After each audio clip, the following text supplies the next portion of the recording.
Tolerancija je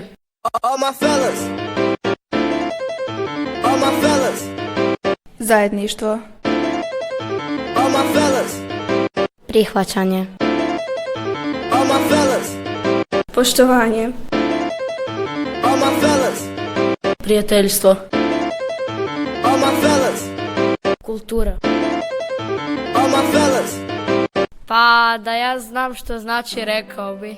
Danas je Međunarodni dan tolerancije.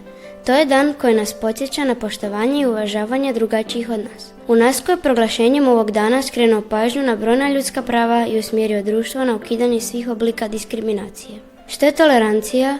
Pitali smo i učenike naše škole. Tolerancija je, na primjer, kada mi na satu se smijemo i zabavljamo i vi nas onda morate tolerirati. Kad, na primjer, igram Fortnite i onda se jako derem i onda je mama ljuta malo na mene. Kada dođe, na primjer, neki novi učenik u neko društvo, moramo ga poštivati i prihvatiti kakav god je. Trebali bismo se ponašati kao i prema drugima, ne ih vrijeđati i biti dobri prema njima. Bilo kog da naljutiš, on te mora tolerirati na neki način ili ne mora, ali bilo bi bolje da te istolerira. Kad se mama i tata posvađaju, onda je mama živčana i onda ju tata mora trpiti cijelo vrijeme. Tolerancija je poštovanje, prihvaćanje i uvažavanje bogatstva različitosti u našim svjetskim kulturama, naša forma izražavanja i način da budemo ljudi.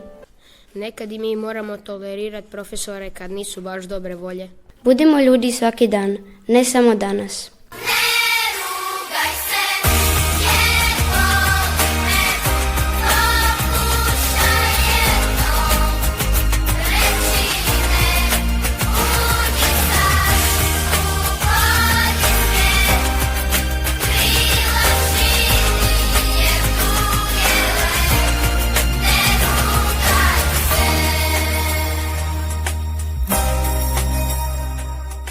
Prilog pripremila grupa ZAG, Zagrebački aktivni građani i Radio Tituš.